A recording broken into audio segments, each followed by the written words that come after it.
Shalom. Selamat pagi Bapak, Ibu, Saudara. Terima kasih telah bergabung bersama kami dalam renungan harian Jemaat GKJ Bandung. Bersama kita akan mendengarkan firman Tuhan dan merenungkannya. Selamat pagi saudara-saudaraku yang dikasihi Tuhan.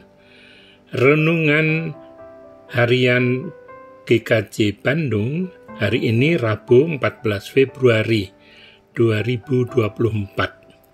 Sebelum kita bersama-sama merenungkan firman Tuhan, mari kita berdoa.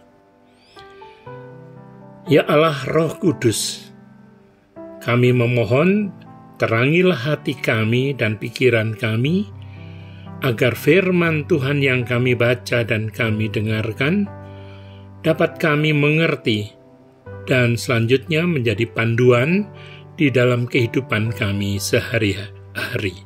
Amin.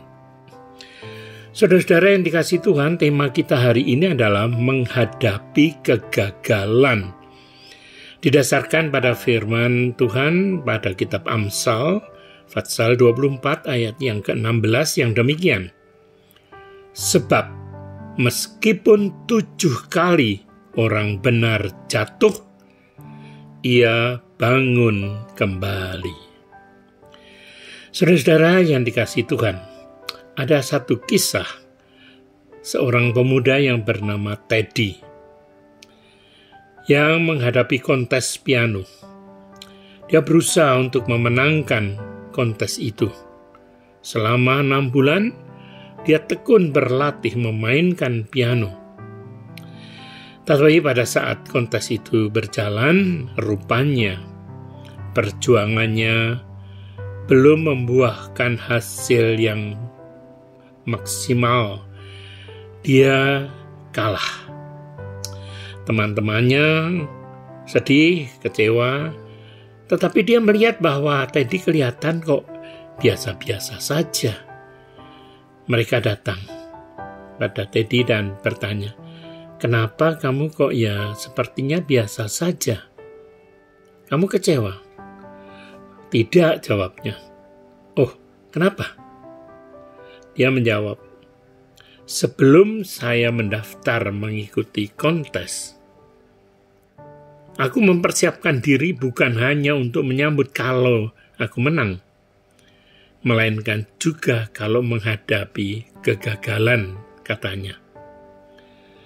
Saudara-saudaraku yang dikasihi Tuhan, banyak orang yang masuk dalam pertandingan, perlombaan, kontes, acara pemilihan, entah itu pemimpin atau ketua atau apa saja. Selalu yang sering dibicarakan adalah kemenangan, sehingga tidak siap ketika menghadapi kegagalan. Karena itulah, ketika mereka gagal, kegagalan tersebut terasa begitu menyakitkan. Padahal kalau kita telusuri, sebenarnya kegagalan itu bukan sepenuhnya merupakan mimpi buruk.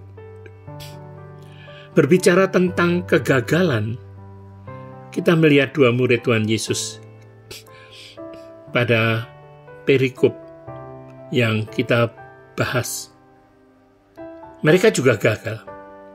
Bayangkan saja, Yudas menjadi pengkhianat karena menjual gurunya.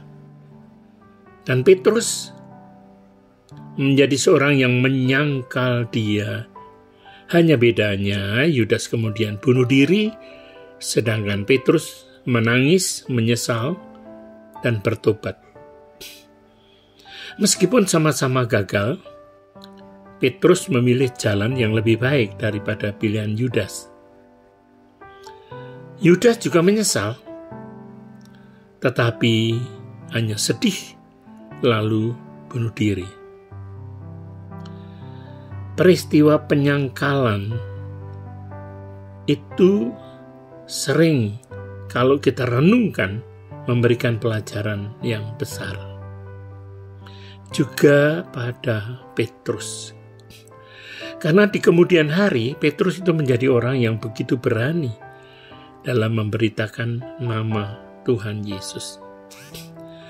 Maka saudara-saudaraku yang dikasihi Tuhan, apakah kita baru saja menghadapi kegagalan?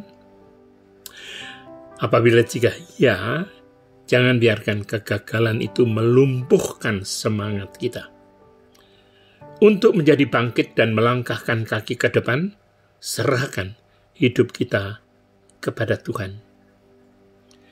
Saudara-saudara, hari ini kita mengikuti pesta demokrasi. Dengan adanya pemilihan umum, pilpres, pilkada, mari kita doakan yang menang adalah memang putra-putra terbaik bangsa. Dan kita doakan juga mereka yang lain supaya siap untuk kalah. Bukan hanya siap untuk menang, tapi juga siap untuk kalah. Supaya mereka menyadari karena kegagalan itu sebenarnya bukan akhir segalanya. Bukan akhir kehidupan. Saudara-saudara, hari ini kita juga tahu bahwa hari ini adalah Rabu Abu dalam kalender gereja. Nah, kita pernah mendengar ungkapan, kegagalan itu sukses yang tertunda. Ini cara pandang yang optimis, cara pandang yang positif terhadap kegagalan. Dan nats ini bahwa yang 7 kali jatuh itu bangun kembali. Maka hari Rabu Abu juga hari pertobatan. Kita sering jatuh karena kesalahan, tapi kita harus bangkit dan bertobat. Dan Tuhan akan menolong, seperti halnya Petrus. Pelajaran terbesar dalam kehidupan kita peroleh dari sebuah kegagalan. Selamat pagi saudaraku yang dikasihi Tuhan. Mari kita terus mengucap syukur walaupun dengan kegagalan kita, sebab di balik itu ucapan syukur, berkat juga Tuhan berikan. Mengucap syukurlah dalam segala hal, sebab itulah yang Tuhan kehendaki bagi kita. Selamat, Tuhan memberkati kita. Amin.